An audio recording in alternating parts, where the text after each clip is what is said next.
Hello, you're listening to Me and Paranormal You with your host, Ryan Singer. Because it's more fun to believe.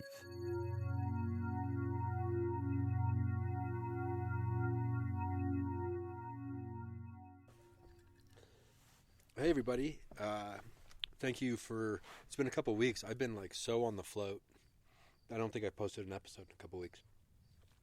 But I am in an undisclosed looks. I have so many Sour Patch Kids in my mouth right now. I'm in an undisclosed location, off the grid with my buddy Chad Riden. You've done this podcast before. Have I? Yours? Yeah. I have no recollection of that. It's been 8+ years, so I'm sure you have. Wow. I feel like you've had to have. Regardless, we are on your property. Yeah. In the Chatterosa. The Chatterosa. Okay, yeah. So fill me in on the Chatterosa here. So this is not very undisclosed. This is Carson Estates, just outside of Taos, New Mexico, on what we call the West Mesa. And we're surrounded by beautiful mountains in every direction. This is kind of a no man's land. This is the Wild West. It is lawless. There are straight up murderers out here, but there's also a lot of really nice people, and then also me. So we're in the middle. Yeah. No, it's interesting because people move out here. They buy land for relatively cheap, to say the least. Very cheap, yes. And there's really, at this time, no laws as far as what you can build and what you can do on your land, right? Correct. So my neighbor to the north is a national forest, and around me is unoccupied lots. I've got a neighbor half a mile away. There are no building codes here currently. But there's also nothing else. There's dirt roads that are horrendous. Real bad, real bumpy. There's ruts in them, deep enough for me to park a Mercedes in it forever and never get it out. But like a 4x4 truck is necessary. If it rains, you still don't want to. I don't leave until the next day until it dries out. But yeah, it's remote. It's out here. We're 30 minutes away from Taos. But there's no building codes whatsoever, so you can build whatever the hell you want. I am going to build to code, just so in the future, if that changes, and also I could sell it to somebody who gets a bank loan. I never intend to sell. I'm probably going to die here. It's fine. But by the time you die here, it'll probably look completely different. It'll all be condos. I'll have a baseball card shop on a lot next door to you. Yeah, this will all be gentrified. People will be like, it all started with that Chad Riden son of a bitch. Yeah. That's when the moment it jumped the shark is when you moved in. Exactly right. Yeah, because I'm talking about building a comedy commune out here. I'm trying to bring all my weirdo friends I've met in the last God knows how many years, and I've told everybody on the internet, like, yeah, just come here, it's fine. I've got a place for you to crash. Help me build shit. Yeah, so it's like, I mean, worst case scenario, you have 150 people over here. Like, I want this to be Burning Man. My vision for this property is, I want weird hippie chicks running around barefoot, while we build stuff, and somebody's tripping over in the corner, but they're fine. No, okay. That's what I want. Okay. I want chaos. You want controlled chaos, though. Kind of, yes, yeah. Yeah, you don't want this to be like lawless. I'm still going to be in charge. Like this is still the Chatterosa. Okay. Actually, we got to start here. This is technically owned by the Holy Motherfucking Chattitarian Church, which is a real thing. It is a real church, and it's established. I founded it in Tennessee, of course. I still haven't done all the paperwork for New Mexico, but we'll get set up over here. But yeah, this property's in the name of the church, tax purposes and whatnot. Also, yeah, I mean those enormous taxes. It's $5 a quarter acre. Every year you pay $5 a quarter acre. That's the those property enormous tax fees. Because there's no infrastructure. There, like we say, there's no roads. There's no electricity. There never will be. Yeah. So what do you pay taxes for? Water supply. Like there's no fire service. There's no police service. I've seen the sheriff out here twice total, and that's because somebody's house was on fire and they were investigating. Yeah, so because you just don't want to have like a mad arsonist or murderer on the loose and just act like you're not at least interested. Yeah, they drove around. Now, before we started recording, you said, and some ultimate classic Chad Riden shit. Yeah. So okay, so I was gonna tell you about the light I just put. Like, you're gonna stay in the short bus tonight, and I'm staying in a long school bus. I've got solar lights around the property that are all kind of cheap and disposable, but the lights I use for the main lighting in my house are stolen. So I was loading up my U-Haul in Nashville, and everything's loaded. It's taken me forever. I'm ready to go, and the truck is idling. My cat is in the cab. I'm loaded. And I locked the front door of the house. I put the key in the lockbox, and I walked to my neighbor's yard, who is an asshole. He's an incredible asshole, and he has done this thing where they put solar lights that shine up at the tree. Have you seen that? Oh, yeah. So it's always rich assholes and people who think they're rich assholes. You don't like that lighting? I don't like it at all. It disrupts bird migration. First of all, it's not good to shine a light into the sky at night. And I think it's a jackass move to have that in your yard. I don't like it. Okay. And nobody on my block has that. This was East Nashville, 37206, and it used to be a nice, fun place to live. It's a nightmare now. But regardless, this doesn't fly there. That's what you do in Brentwood, Tennessee. You don't do that in East Nashville. Anyway, these lights always ran all over me. I don't know what Brentwood, Tennessee means, but I'm sure it's an asshole neighborhood or something. It's Richie Rich shitheads. And okay. That's where the Titans live, you know. And I just don't like people. I think there's an air to that. Like, look at my tree at night. This tree is so. My house is so great. This tree is so great. Like, you got to see this. I think it's ludicrous. Like I say, it's bad for the. I don't know. I don't like it. I got to say, this is like, I didn't know about the migratory patterns, Yeah. but I'm not going to lie to you. Maybe because, I don't know, but like I always like, oh, that looks nice. I hate it. It runs all over. See, I love Christmas lights. Oh, see, yeah. I love everything. Yeah, like that. I hate everything. We're opposites. I hate everything. I don't like this guy, and these lights run all over me. And so the last thing I do in Nashville is I yank those out of the ground and I took them with me. And he's got security cameras, so I know he saw me do it. But it just delighted me. I called my daughter immediately. I was like, I just stole those fucking lights, haha! And so I use those. I set those out and I charge them up, and then I take them inside and I turn them on at night, and they're my lights in my house.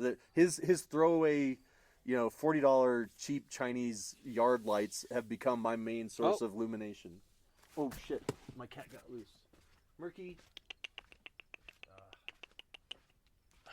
How do we get her? How'd it get out? I must not have latched the door properly. Okay, we've got a loose cat out in the middle of, Thunderdome, as we've been describing it. So, Chad is out trying to chase around and, well, not chase necessarily as much as coax. The cat's name is Murky? Murky. Hey, Murky. Murky has been apprehended. So we have Murky. Yeah, it looks like he didn't latch the door. Yeah, I was in a hurry. Okay, so Murky is being returned, and that was a play-by-play. That was probably as exciting as watching a high-speed police chase on like the local news in Los Angeles. It happens at least once a week. Anyway, so we're back. So you got the lights. So these are the lights. Your last defiant act against the wealthy was, absconding with their materials. Stole it. To your off-the-grid paradise. My neighbor on the other side came up to me as I'm hopping into the truck, and he goes, "Hey, man, I want to turn this house into an Airbnb. I need my neighbors to sign off on it." And I think to myself, I hate Airbnb. It's evil. It's ruining everything. It's destroying the housing market everywhere.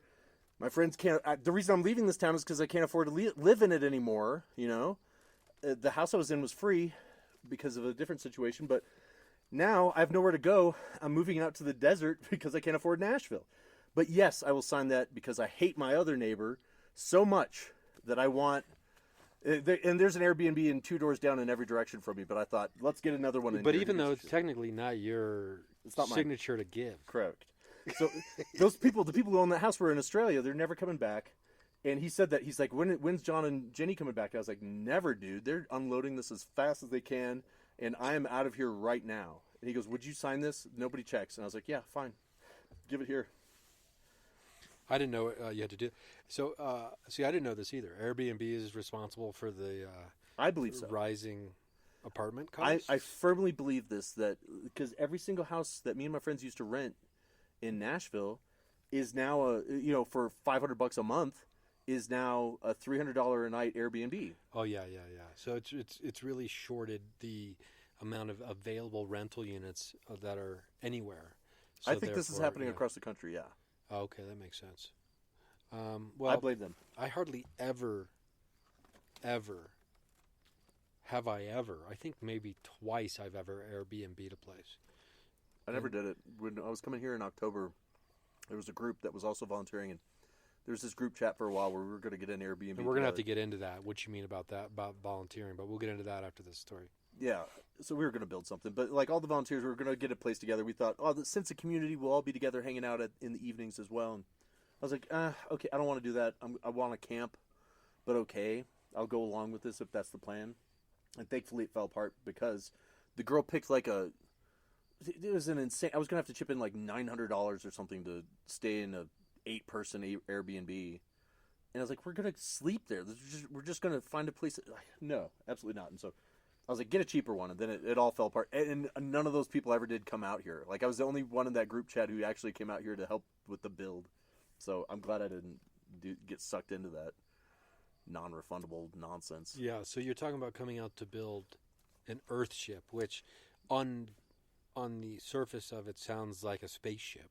Yeah. Right? So when I ask people, I've been asking everybody I know, I was like, have you ever heard of Earthships? Yeah. Have you ever heard of Earthships? And no one's ever, for the most part, or maybe one or two people would be like, that sounds familiar. But basically what it is why don't I have you describe it, since you're like already, I mean, pretty much know how to build them now. Yeah, I've worked on a couple of them. The architect Michael Reynolds didn't want to go to Vietnam, so he started racing motocross and got into an accident intentionally, so he was injured and couldn't go. And he spent his time here in the desert kind of developing alternative building techniques. He started building with cans, aluminum cans, and concrete, and he built a lot of weird experimental stuff, and he started figuring out what works and what didn't. So how did he get the money to because it's so cheap out here, right? Is that the land out here? Okay, so there was a company called the Great Southwestern Land Company, and basically some dude bought this desert, this mesa, hundreds and hundreds of acres of it for $50 an acre, and he quartered it off into quarter-acre plots, and he went to the 1963 World's Fair, and he set up a booth, and he said, enter to win a free plot of land in beautiful Taos County, New Mexico. It's right next to a pueblo. It's right next to the river, whatever, Rio Grande River, and there's skiing, and there's all these activities, the forest and hunting, big game hunting, which is all true. But here, there was not a bridge. That bridge we crossed did not exist. And so to get across the gorge, you had to drive down into it and cross this little rickety bridge about 30 minutes from here, and then make your way back up. So this is inconvenient, completely off the grid. And in the 1960s, nobody had solar panels. Nobody was doing... So it was a land scam. It was a total land scam. And there's 3 of these I know of in the Southwest. But this was a huge one here. And so every single person who entered to win filled out the application form. And guess what? Every adult white male who already owned a home magically won. And they sent them a letter and said, hey, congratulations, you won a quarter acre of land in beautiful Taos, New Mexico. All you have to do is pay the processing fee, which is $50, to get it in your name. Now, the 3 quarter acres around you is up for grabs. So if you want to upgrade, you can get each of them for $50 as well. And a lot of people did that and bought an acre and then drove out here and realized this is a wasteland. This is not a community. This is not a resort, a vacation resort place where you can build you can build out here, but it has to be off the grid. So nobody did that, and everybody just kind of sued this guy, and the company went out of business. So the land still titled to that company is unavailable. You can't get it. And you find people squatting on it, but there's nobody legally on it. So what's going to happen with it? As far as I know, nothing. There hasn't been enough interest in the state, I think, to auction it off or do something with it. It's kind of in limbo from the people I've talked to. But the plots that were sold are... that? Yeah, there's like a cricket. Okay, that's what that is. I've got a lot of bugs out here, but no snakes that I've seen yet. But I want them to be Okay, here. so all those plots of land are in limbo, so you can't even get them. You really can't. And but like I say, there is a an occupancy squatting. There's a probate law that says if you occupy that property for 10 years and you pay the taxes on it, you can claim it and take it over. How can I pay the taxes on land I don't own? Well, I have done this. I went down to pay my taxes, and I paid the taxes on a couple lots near me that I am going to take over in 10 years. So I'm going to so even if somebody is paying on it, I did it before the letters went out. So if they get the letter in the mail and that reminds them to pay it, I've already paid it. So maybe they send their check. I don't know what happens, but I paid it, and I'm on record as paying it. So in 10 years, I can go to the city or to the county and say, look, I've been paying these taxes for 10 years. I've been occupying this property. Nobody has disputed it. I want it, and they will give it to me. That's one way to get this property. The other is if somebody who did buy it and is now in their 80s, you can look up their address in the GIS, which is online, and find their information and send them a letter. And so I sent postcards to about a dozen people saying, hey, I'm interested in your property out here at blah, blah, blah. Let me know. Here's my number. And I heard back from one guy, the guy that owned the half acre to my north, and his dad and mom bought it, and they came out here one time in 1964, and they spent an hour getting here, or an hour and a half getting here from Taos, and then they got here and they were like, this is ridiculous. They were hoping to get a hotel here and find like a restaurant to go to in this beautiful resort community. And they were so disappointed, and they just drove back to Taos, and they never, ever came back here ever. But they've been paying that taxes on it since then. And they're dead now, but their kid still had, their son, he's not a kid, he's in his 60s, he still has that same post office box. And so he answered my mail, and he sold me that half acre to my north. And that's how you get these now, is like word of mouth, or you track these people down. If they're from out of state, chances are they're never going to come here again. So yeah, no one's ever coming out here. Yeah. Let's not mistake the fact that it is absolutely gorgeous out here, because it is. Yeah. But my Camry's not making. We'd still be driving if I took my Camry to get down into this area. Right. It's Dramamine Central if you get motions. Papa Dramamine, then make the trip. But like, it is absolutely gorgeous out here. There's nothing at all going on out here unless you have solar panels and a generator. Yep. You're screwed. Yeah, so I've got solar panels. I just shit in a hole in the ground out there. That's right. I've got 2 outhouses. I'm going to change those up. I'm going to use composting toilets, and I'm going to get a backhoe in here to dig up all that shit and compost that properly. Like, I don't like the way it's set up right now. It's kind of lazy hippie shit the way she did it. Yeah, I don't even know what happens back there. Is like that? Is that like good soil now, or is it bad soil? Where that outhouse is? Yeah. How many years of poop are in that hole? At least 10. And there's probably some seepage coming here. I don't like that it's upstream. It's in the corner of my lot, uphill. So it's right next to the garden. I don't like where it's at. I need to remove that ASAP. So as soon as I get a backhoe up here, I am moving that out of there. And I'm gonna put that basically in a solar furnace and burn that shit until it's rendered into dirt. Oh, okay. So I'll put it, on non-fruiting and horticulture, but yeah, that's an issue I got to deal with. Mm-hmm. That's a big one. And but to be fair, you moved onto this property, yeah. And there were a bunch of, there's all kinds of stuff out here, and I took a video. Did I take a video?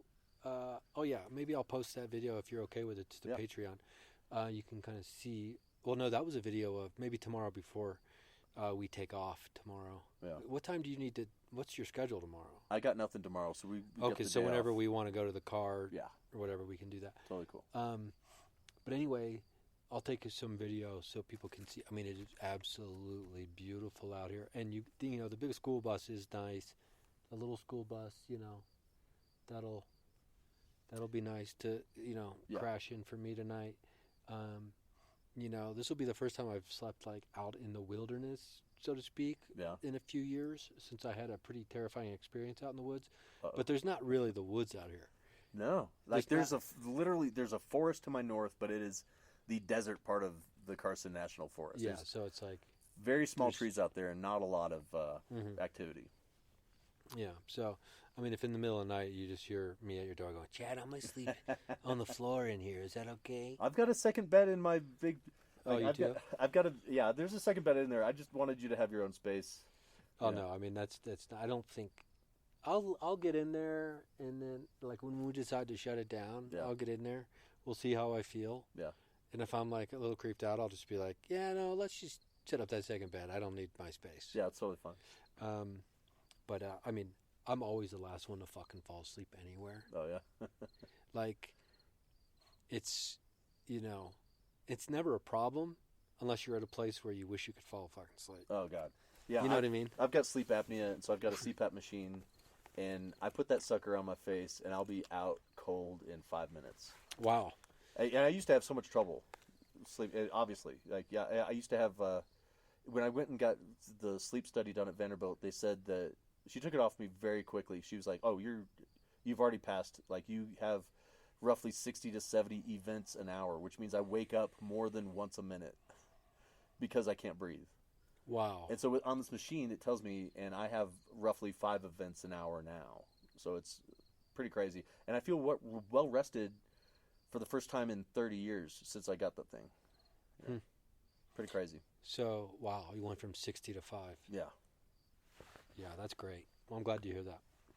A lot of people I know have those. I think my brother. No, my dad 100%. But I don't think my brother does. I wonder if I should have a sleep study then. I'm just always tired. But I think that's different than me not being able to sleep. Yeah. I have a thyroid thing that affects me, but I'm on medicine for that. But like, it was a new girlfriend was like, "Your snoring is unacceptable. I cannot sleep in your house." And I was like, "Oh, I got to do something about this." And so Yeah, that's. I went to the doctor, and they're like, "Oh yeah, you're a nightmare." I mean, that's why people sleep in different rooms. Yeah. Okay, so we got the Earthship, which we didn't. I don't think. Oh we yeah, I explained. kind of got sidetracked. Yeah. What the Earthship is. So basically, he kept building stuff, and now he's figured it out. So what he does is, it's a passive solar construction. So you're building a man-made cave. What you do is he uses tires. Traditionally, they use tires, which are available around the world. The principles here are you want to use recycled materials that are found everywhere. So you're not buying traditional construction materials, which are at an all-time high right now, and it's never going to come down. It's expensive as hell.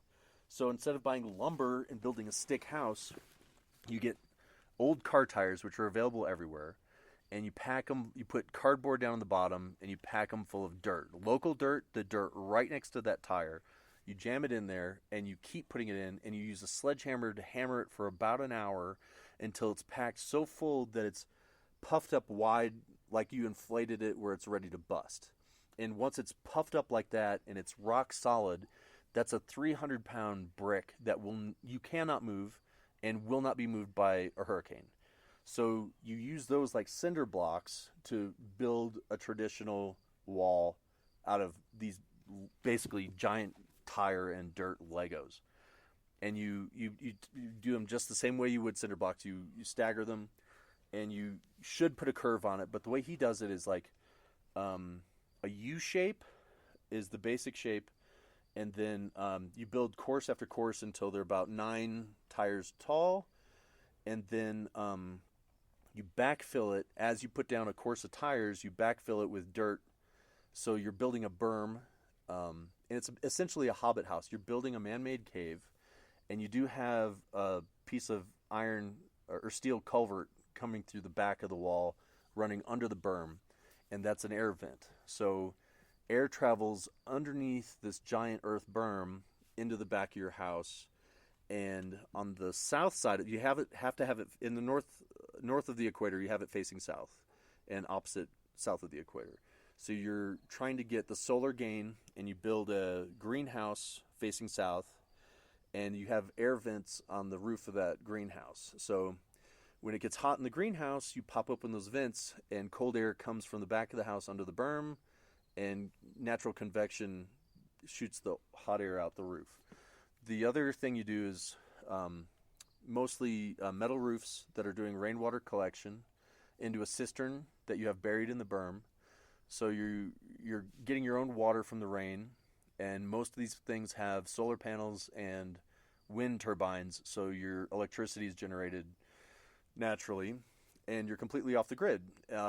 So you wire the house normally with a real electrician. You get a real plumber to come in and plumb it properly.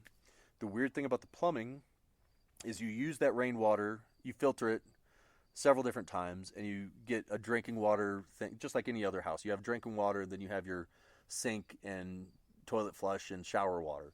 And now that water collected from the gray water collected from the sinks and the showers goes into a botanical cell that waters your garden in the greenhouse automatically. And those plants filter that water and clean it, and then you can pump it from there into flushing your toilets. So by the time you've used the water and it goes out as black water, you've used the water 3 to 4 times different ways. Except for like your kitchen sink, which has, cooking waste, that's considered black water. So your kitchen sink and your toilet water goes out into a normal septic system, or you don't do that at all. Some of these people have composting toilets, and that's an option too if you don't want to have a septic system at all. So it's completely off the grid. It's self-contained. You're growing your own food in your greenhouse if that's what you want to do, or ornamental plants if you're really not a gardener. But most people who do this grow their own food and have their own water source, have their own electricity source. And the beauty of building like this is you don't have an AC unit. There's no heater, and the house stays between 65 and 75 degrees year-round, whether it's 20 below zero or 120 degrees outside, depending upon, how you work your venting of your greenhouse. Is that on a timer, your light? No, the cat set off the motion control light. Oh, okay. Got it. So Murky's at it again. Okay, so 65 to 75 year-round. Yeah. So he designed that here, and he kept building these houses until he figured out all of these ways that these different ideas and concepts kind of work together to make this thing what it is today, and so the ones he's built for the last 10, 15 years or so are really well-performing, good, solid houses that will last forever. And they go around the world, and they'll, like, if a typhoon hits somewhere, or like they've been to build these things in Puerto Rico and Cuba and the Philippines, Malaysia, where there's serious damage and people have lost their homes and they have nothing and they have no money. You go out there, well, guess what? Everybody around the world has tires. Everybody has empty beer cans and glass bottles. And those are the things they use as building blocks, and a little bit of concrete, but a lot of local dirt from right there on site. So you're moving resources less often. Shipping lumber and concrete and, all those things require so much energy, and it's such a waste. Mm-hmm. And if you use these resources, which are available around the world locally, as trash, filling up landfills, then you can have complete freedom, and you're not spending money on materials.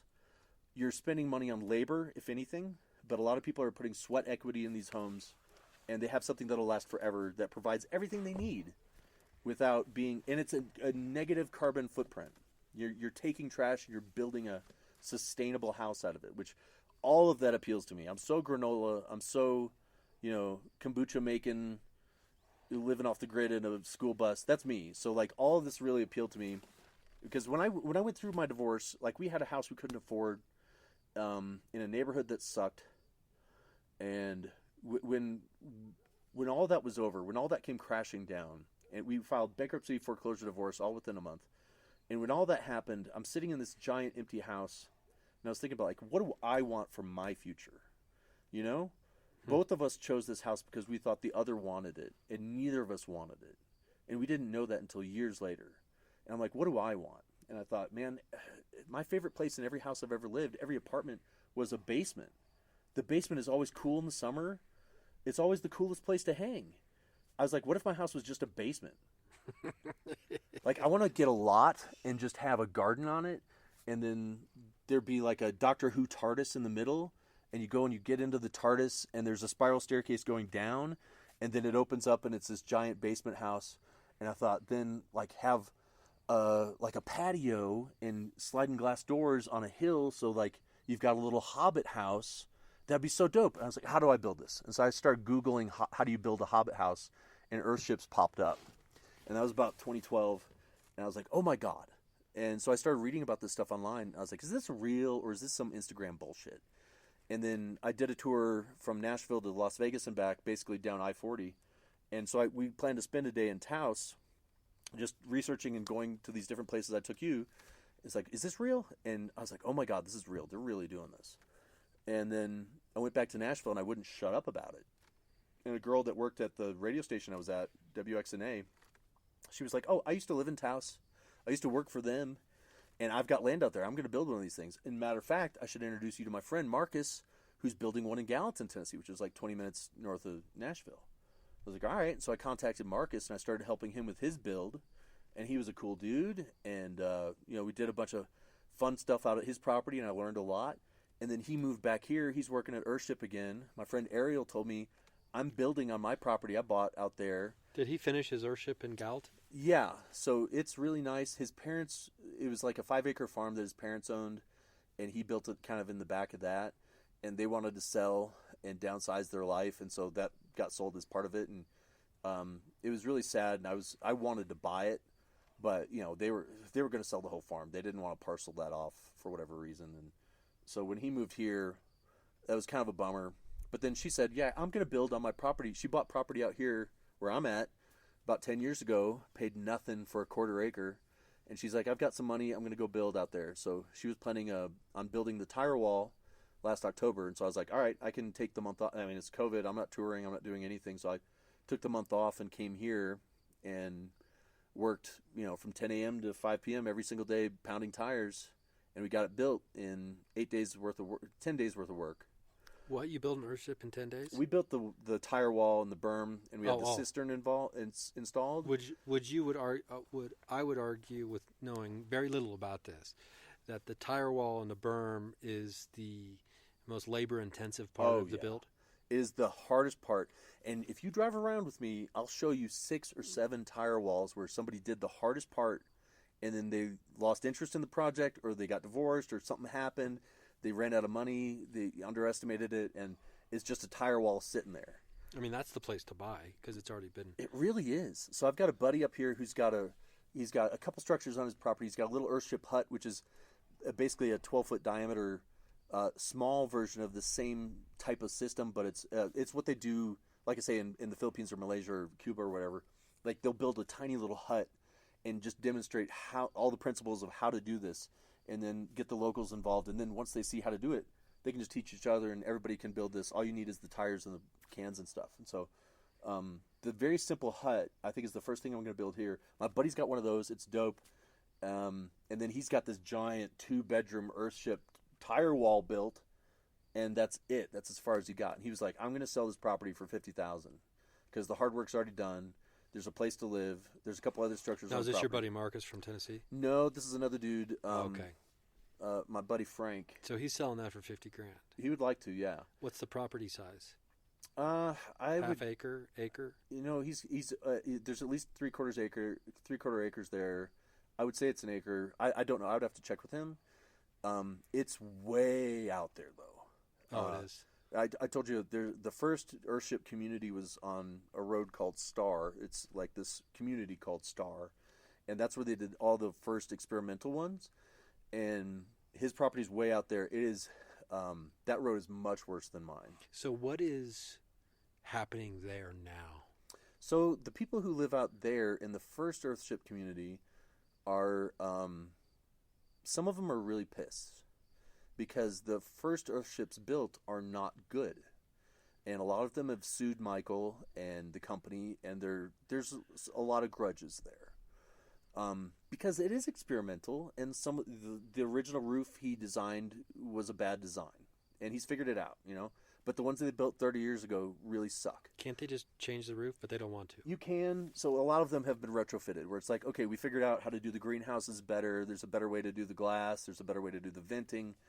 All of that is money and time. And these people moved into these homes so they'd never have to have a job, and they could have a self-sustaining life just on their little land, right? A lot of people do that, yeah. Where a lot of people are like, I just want to have a place that's always going to be there and provide for me, and this is my forever home, and and then they plunk down a good bit of money, or they spent that time building it and put the sweat equity into it, and 30 years later there's problems. So yeah, you can go back and fix it. But like the Veterans Off the Grid place I took you to, that's an older Earthship, and they don't have any cooling tubes in it, and it doesn't perform well. The glass on the greenhouse is not very good, and it's angled improperly, and it heats up. The whole thing is way too hot. But he still lives in it. He deals with it. And I told him, I was like, what if we got a backhoe out here and put you a cooling tube in there? He's like, that'd be $10,000, and then it's 10 degrees cooler. Like, I'm not going to do that. So a lot of people, I don't know, a lot of people are pissed. But there's another community out here, Reach, which is just a mountain where the south side of the mountain is all Earthships. Those are old school people. There's the Greater World, where there's about 200 Earthships, and those people are pretty happy. Most of those are owned by really... That's where we were today. Yeah, today they're really fancy. They look slick. It looks like a nice little adobe house. People love them. And, I just wonder what those people do. Like, is that their life? But I am curious about this. Like, excuse me, like Star. Yeah. It's a great look, by the way, when you're yawning on your podcast. Chad, this is very interesting. We've been, running around all day. Yeah. Or, and I drove in this morning. But like, how big was that community? Do you know roughly how big Star was? I'm fascinated by the original community of people who decided to buy in on this. So I've driven through there twice. I've only gone as far as my buddy's place. The road is deeper, but it is, like I say, it is kind of a hike, and nobody wants you there. So I have permission to go to my buddy's place, but I don't want to push it. I don't like I told you, I do have a pistol. I'm not a big fan of gun culture or anything, but it is dangerous out here, and you can get shot. And so when I go somewhere like that where I don't know where I'm going, or who I'm going to be around, I will take a pistol with me. And thankfully, I've never needed it, and I've never felt like I was in danger ever. But when I go out there, there's signs everywhere, because people get interested and curious about this, and they start kind of poking around. And so, like, even at Greater World where we went, there's signs that say private drive, do not go past this. And there's a lot of that up there too. So it's like, I've seen, I think, 15 Earthships up there in various different configurations, and you can see where they've changed stuff or modified or done this or that, and there's a couple that are abandoned as well, but they don't want people poking around. It's all private property. So your buddy who's got the wall up there already built, so he just bought some land that happened to be up there in that original community area. And this is another one of those, it's a weird situation where I think he owns the buildings on that land, but not the land itself. It's another one of those deals where I think Michael or his company own the property, but he owns my friend owns the structures on it, so he can sell the building. But as far as like mineral rights or whatever comes with property ownership, he does not own the land. So it's a tricky thing because it is designated as an experimental build site. Yeah. You're describing a trailer park, right? You own the trailer. It's that business model, yeah. Yeah, you own the trailer, but you don't own the land. Correct. Yeah, it's that business model, and that gives him the permission to go out and build this weird stuff, Mm-hmm. Okay. Well, and so then, I was mistaken for a while. I always thought it was Arizona, but it ends up it's here in New Mexico, and so it's great to be. It was fun for me to drive around today and see all these Earthships, and to know that there's, what'd you say, 2,000 Earthships in the new? That's just my guess. It's just bonkers and really, really cool. Yeah. Like, we saw some people hanging out in their house today.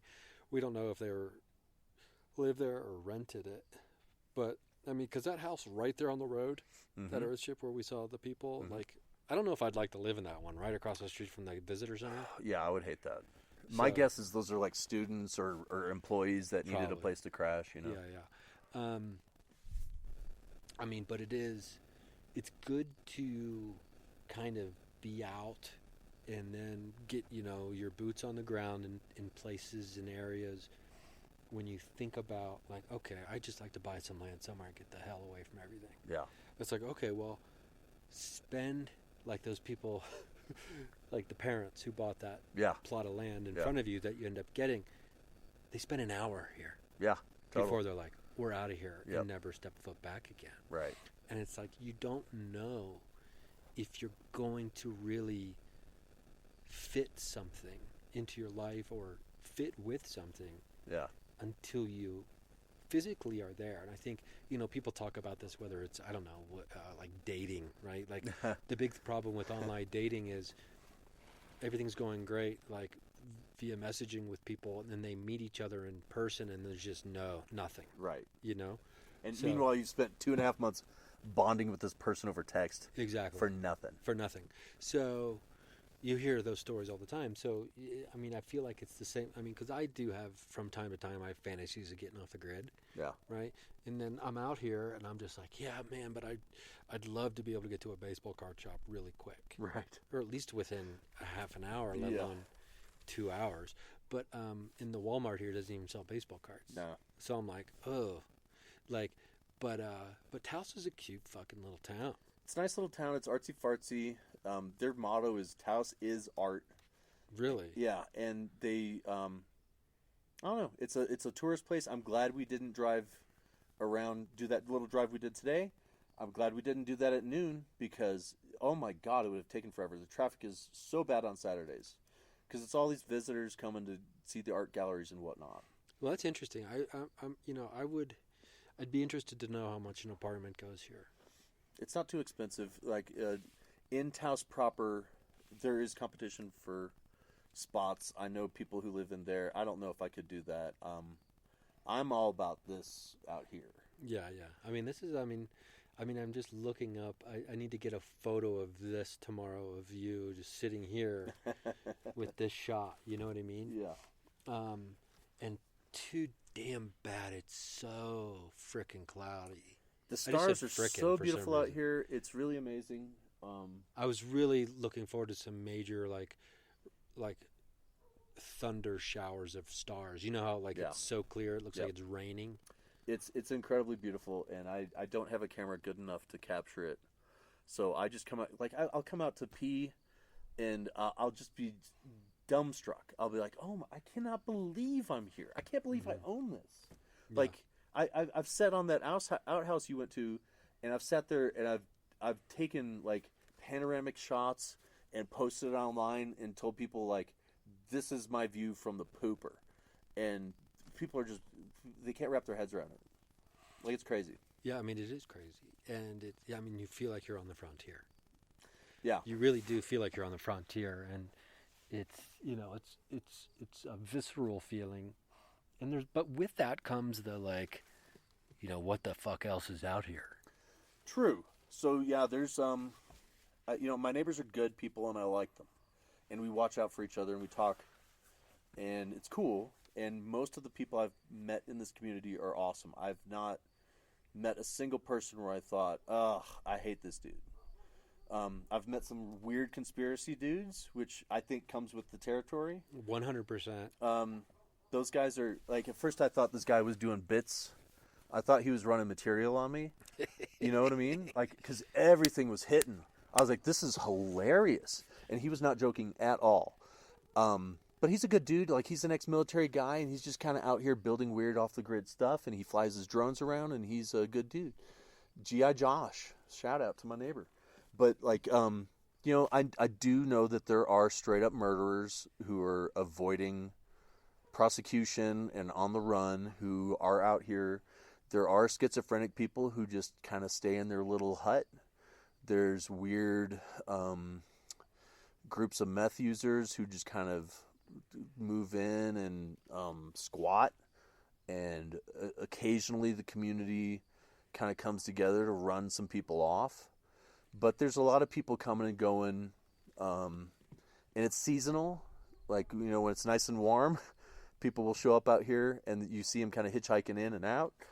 And most of them are harmless. I picked up a bunch. I tend to pick up hitchhikers out here and like to talk to them and figure out what they're doing. And, everybody's cool. But the people who want to be left alone will be left alone. They're going to be, you'll see the signs that say, we'll shoot you on sight. And I just keep driving by those places. I don't pull in, So. Yeah, there's no reason to stop and be like, yeah, but, really? But they haven't met me yet. Yeah. They haven't met me. I'm going to turn this around. Well, how long have we been recording? 45 minutes. Okay. So, if you had to guess, how many nights have you spent out here? So, on this property, I've been here since June 11th or something like that. And I've stayed here every night. I was here all of October, and I stayed in this area, but not on this property. You stay in other people's property, or? Yeah, so my friend, her build site about a mile from here, I stayed there quite a bit. And then there's a friend of hers in town who has a nice little compound, and I stayed at his place about a week because I could run an extension cord and run my little CPAP machine off his power. And he's got a good setup. He's got a nice backyard, but he's got an outdoor bathroom. So it's attached to his house, but it's facing outdoors, and he built this intentionally. So he had about 8 different people living in trailers or other like RVs on his property on the back that were using his electricity and his little outdoor bathroom because he is a builder and he's supporting these people coming in and doing builds and stuff. So it's like that's a neat dude and a neat family that really helped us out. And so I stayed there for about a week. That's awesome. Yeah. What's the now? Have you seen any like UFOs out here or what? No, I don't think so. I do skywatch. I don't spend as much time outside as I should. Oh. Did you see something? No. I work like I can't tell. It's so cloudy. If you look long enough, you can start to see some stars. Yeah, there's one that's real bright right up there. But yeah. Normally it's so beautiful. I hate that it's so cloudy today, but yeah, I mean, I've been going out to construction sites and volunteering, usually a couple days a week, but this last week it's every day, and I'll be doing that for the next 15 days, I think, out of this one build. But when I come home, I'm so beat. Like I'll grill something, and I'll snuggle down and go to bed like pretty early, or way earlier than I normally do, and I'll wake up at 5:30 in the morning and get into the garden, start watering plants and taking care of stuff before it gets hot. Oh, wow. I mean, you're just like, you're a man of the land now. Yeah. At the Chatterosa. Yeah. I mean, it is so fucking peaceful out here. Yeah. I mean, with the exception of your neighbor's dogs who are barking at who knows what. But they're probably barking at us because they can hear us, definitely. Oh, okay. All right. Well, I mean, I think we did it, buddy. Cool. I'll post some video to the Patreon so people can see what we're dealing with here. Opened some cards, didn't get much. Yeah. Missing a box. We'll find it. We'll find it tomorrow. Got all the candy in the world. Barely ate any of it. But yeah, this has been great. Thanks for having me out here, buddy. Anytime. It's actually yeah. So we recorded this on my birthday. What a fun interest. I told myself this year I was like, like all the different. Last year, my gal and I went to my favorite band up in Red Rocks for my birthday. Nice. This year I was like, I have to do something I've never done before. Huh. That's what the birthday has to be. Yeah. So this was perfect. Good. As I make my way to the Midwest for touring. So you're always welcome here. You can stay 5 days or 5 years. I don't care. Well, I have to get an SUV. Yeah, yes, you do. Because I'm not going to be able to drive my Camry up here on the actual property. But that's true. It'll give me an excuse to get my Forester. Yeah. Okay. Well, thanks, buddy. Anytime.